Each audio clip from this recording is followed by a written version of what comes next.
Hi. So last week we discussed a dialectical contradiction, or the interpenetration of two dialectical opposites, which is part and whole. This week we're going to discuss something which is actually quite very closely related, but it might not seem so at first, which is the question of freedom and determinism, and the way in which necessity, as we say, expresses itself through chance.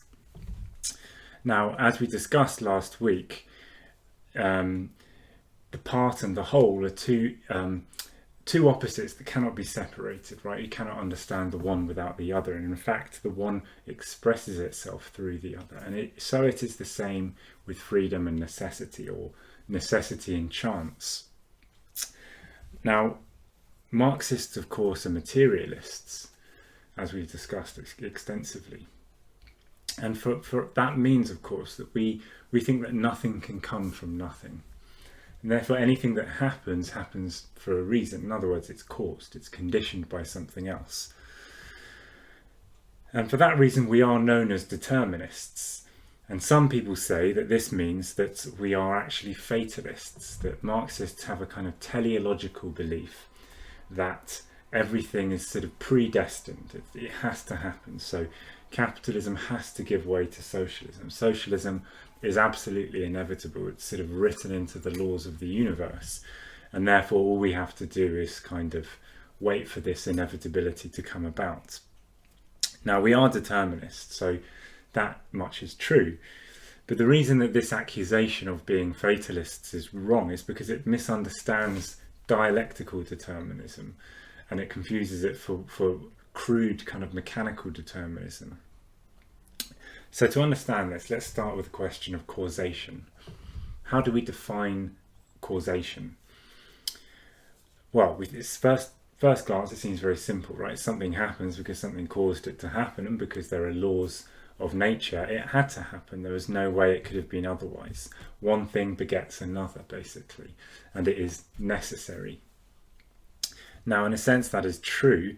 And this, however, the sort of limitations of this worldview, which I'll come on to in a moment, give rise to concepts such as Laplace's demon. So Laplace was a philosopher, and he said, writing I think in the 18th century, that if only we were to know the exact position of every single part of the universe from the beginning, and its exact velocity, then it would be possible to determine the future course of everything for all time. Because, of course, causation should mean that it's absolutely necessary for everything to happen in a set way, and therefore everything is rigidly determined.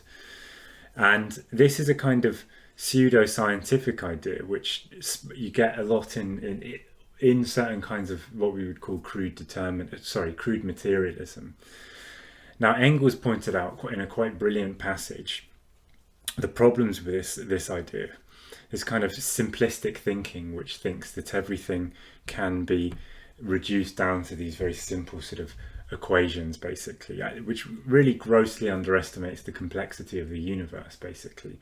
And Engels points out that the problem with this is, or one of the problems with this, is that whilst it seems to eliminate accident or sort of arbitrariness and make everything understood and predictable, actually it does the opposite.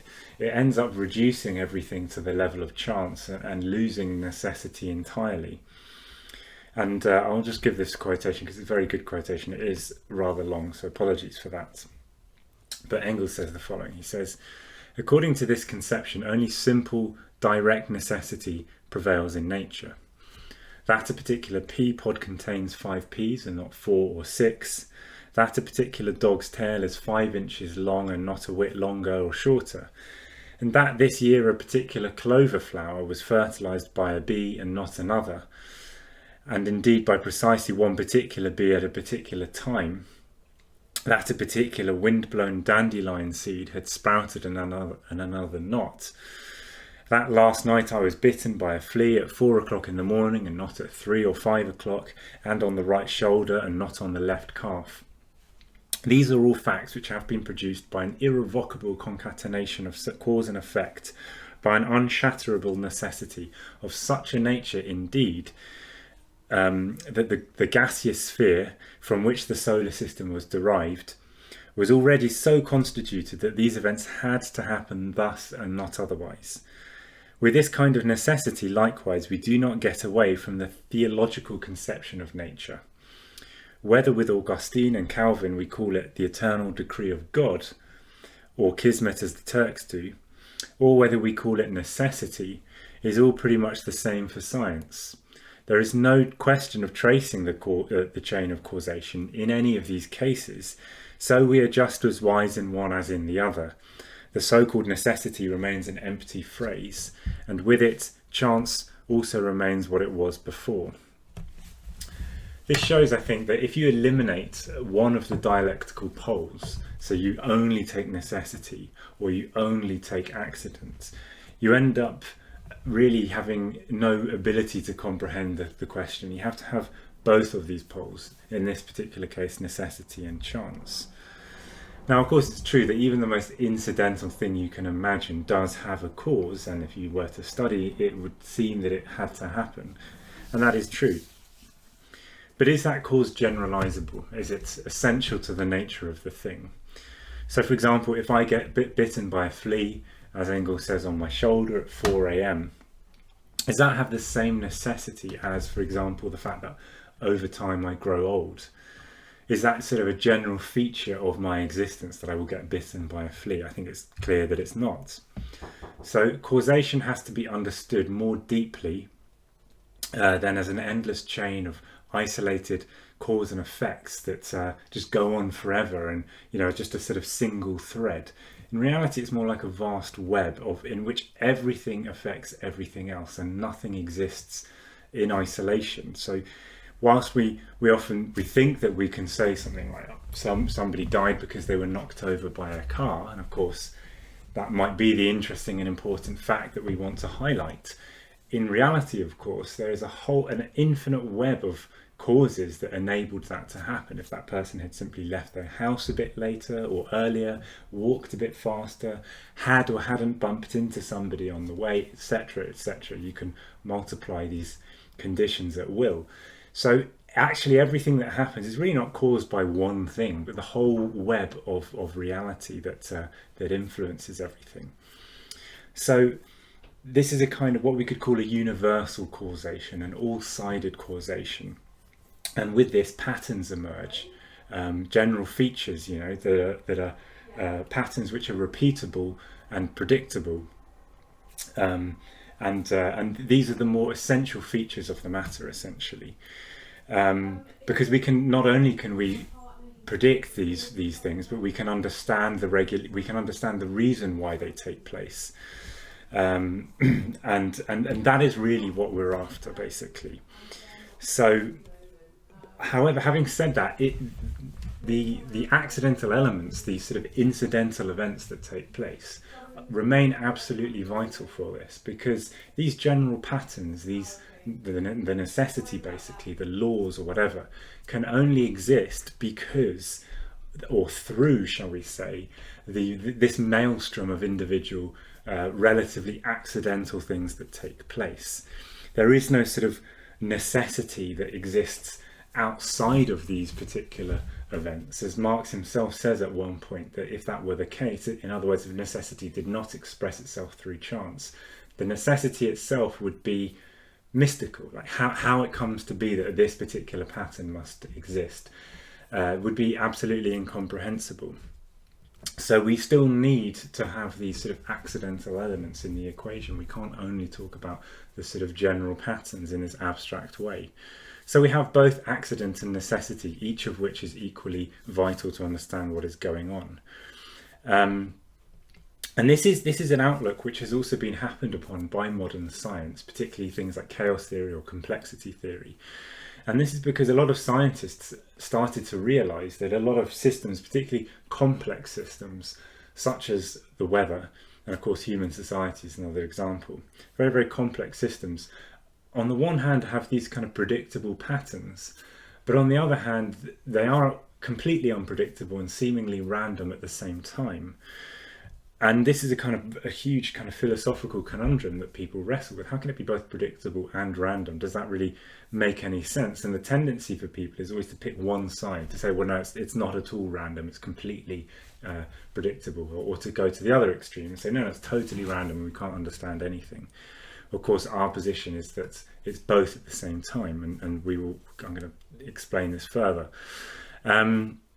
But there's countless examples of this. Gases in which the exact movements of the molecules are completely unpredictable, but the behaviour of the volume of them, of all of these particles as a whole, is completely predictable. The weather, of course, is one that I've mentioned as well. The death rates in a society as well. And this principle is probably something we're more familiar with than we realise. We're familiar with the fact that even the healthiest person who is young could just die tomorrow for no particular reason, just a random event.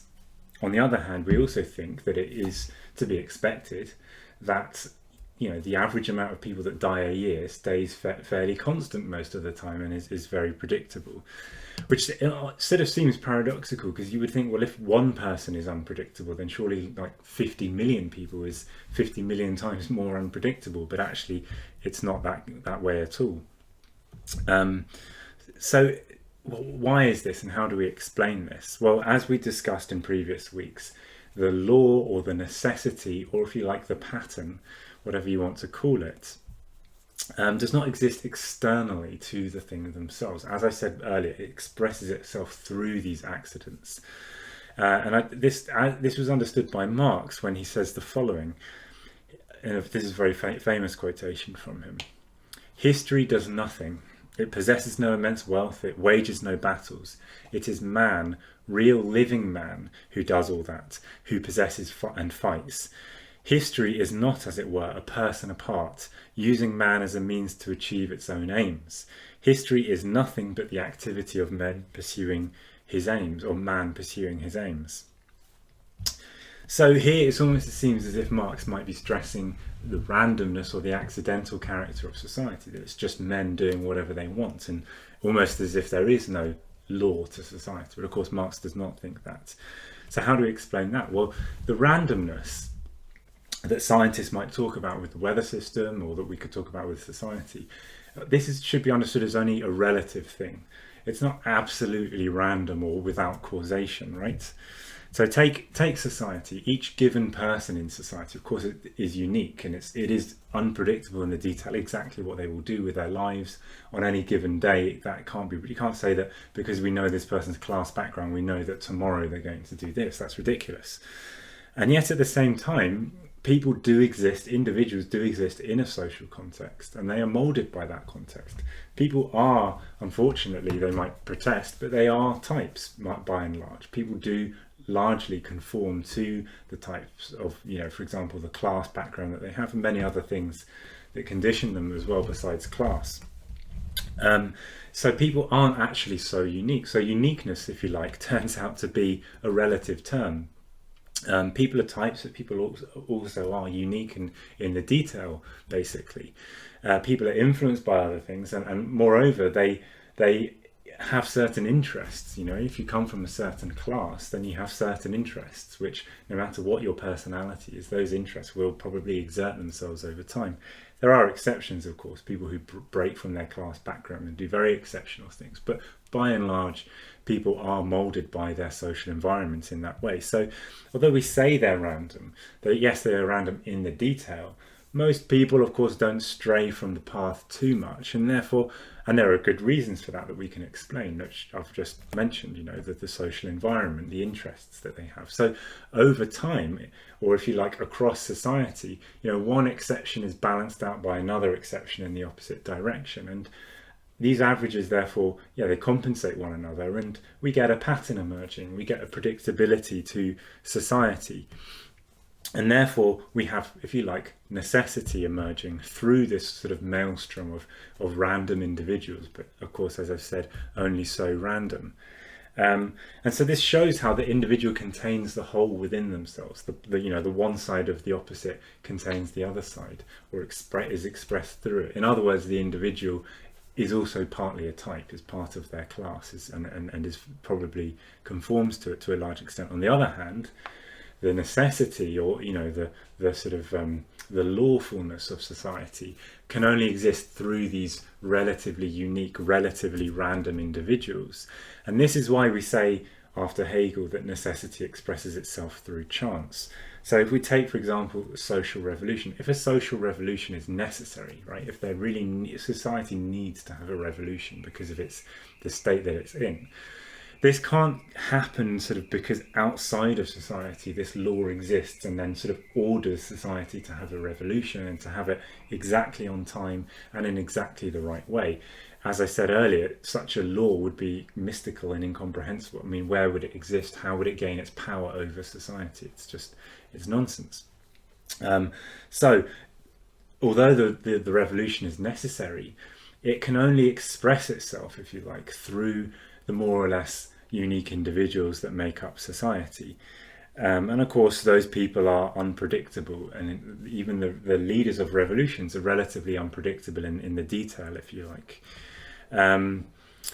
So on the one hand, revolutions have general features because of the structure of society. On the other hand, each revolution is also unique, and it happens, if you like, you could say, in an imperfect way. Take a concrete example from recent history. In 2010, at the end of 2010, Mohamed Bouazizi set himself on fire in Tunisia. So that was a relatively accidental event in the sense that this was to do with the detail of his own personal life. But once that accident had happened, that sparked off a social revolution in Tunisia, and it sparked off, in fact, the whole of the Arab Spring. And the fact that it spread not just to Tunisia but the rest of the Arab world shows that there was a general need for that. In other words, capitalism in these countries had become so unbearable, and the regimes they lived under had become so unbearable, that seeing this man killing himself in this way was enough to make people rise up and to sort of organize a revolution, essentially. And in fact, this randomness of the event is actually, once again, only so random because, of course, the very same unbearableness of capitalism in Tunisia is also, to a certain extent, the reason that he set himself on fire. Although we can't obviously generalize this and say that all revolutions in Tunisia will always be caused by someone setting themselves on fire. That, of course, there is still this uniqueness to the events. But the point is that the conditions being ripe for revolution, that was all that was needed. And it wasn't really just him setting himself on fire that caused the revolution, but the build-up of all of the contradictions in Tunisian society, of course. So we are determinists, of course, but we do not imagine, because of that we are able to understand and to predict everything that will ever happen and to know exactly when a revolution will take place or something like that, and just fold our hands and wait for it to happen. So this brings me on to the final thing I want to discuss, which is the question of freedom. This is a very tired debate in philosophy. Are we free or are we determined? And it's usually put as if it turns out that we are determined, in other words, we're caused, and those causes are predictable, there's no such thing as morality, because somebody kills someone just because of the composition of their body or what they ate for breakfast that day. And therefore people say, well, we have to accept freedom if we're to accept moral responsibility. This is not a debate that Marxists are hugely interested in, but the question of freedom itself is very important. So, of course, for us, the idea of freedom without causation, that somebody isn't caused in any way by or determined by their composition and things like that, and is therefore unpredictable and has absolute freedom. This is nonsense. It's unscientific, and if you think about it, it's not desirable or a good thing. If somebody were to do something purely just for random, not because of their composition or anything in their life experience, but just randomly, that wouldn't really be a good thing. On the other hand, we don't deny freedom, but we give it a real material content. We give it a proper explanation for the first time, rather than having it as this fictitious abstraction. For us, freedom, for Marxists, freedom means, again after Hegel, the recognition of necessity. In other words, you cannot escape causation, but if you understand its principles in the given case, then you can act with freedom. So to give a classic example, if we want to fly, we can't simply fantasize about flying and then fly. We have to understand the laws of aerodynamics and things like that, and then we can build planes and things which enable us to fly. And therefore, in a sense, we have the freedom to fly, which would otherwise not be possible. So consciousness is absolutely essential for freedom, because consciousness is what enables us to understand these laws that we live in and are determined by, rather than just being kind of blindly affected by them. And then we can manipulate these laws to meet our needs, really, and to live better, essentially. And that, therefore, is freedom. So consciousness is absolutely vital. And that shows why we need to build a revolutionary party. Yes, there are laws to capitalism, and yes, I would say it's inevitable that capitalism goes into crisis and provokes revolutions. That is true. But on the other hand, we need to consciously recognize those laws in order to realize them. And in this sense, social laws, the laws of human society, are somewhat different to the laws in the rest of the natural world, because consciousness plays a role. So whilst the bourgeoisie cannot prevent a revolution from happening, because the laws of capitalism cannot be escaped from, and revolutions will happen, they can't prevent them from happening, but they can sort of sabotage them, if you like. And certainly they do that. They bribe our leaders, for example. They corrupt workers' organizations. They use every means at their disposal to confuse our movement, basically.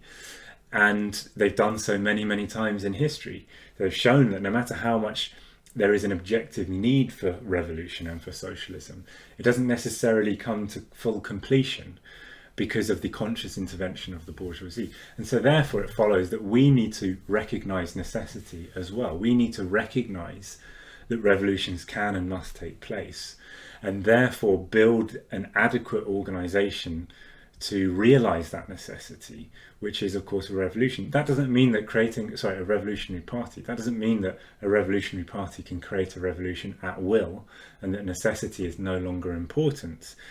But it means that these laws can be consciously used rather than sort of sabotaged by the other side, if you like. And history has shown that is absolutely vital. And so what this kind of philosophical understanding tells us is that far from not having to fight for socialism, this understanding should give us every confidence of the need for socialism, and therefore the fact that we can and we must build a party that can help us to carry out the socialist revolution. Lenin stated that without revolutionary theory, there can be no revolutionary movement. Without a revolutionary theory, we are bound to take in the ideas that surround us. Under capitalism, these are ideas that ultimately defend the status quo. In Wellred's upcoming book on the history of philosophy, Alan Woods looks at the development of philosophical thinking from the ancient Greeks all the way through to Marx and Engels, who brought together the best of previous thinking to produce the Marxist philosophical outlook, which looks at the real material world, not as a static, immovable reality, but one that is constantly changing and moving according to laws that can be discovered. Through this, we can learn how philosophy becomes an indispensable tool in the struggle for the revolutionary transformation of society. Pre-order your copy now at www.marxist.com/HOP.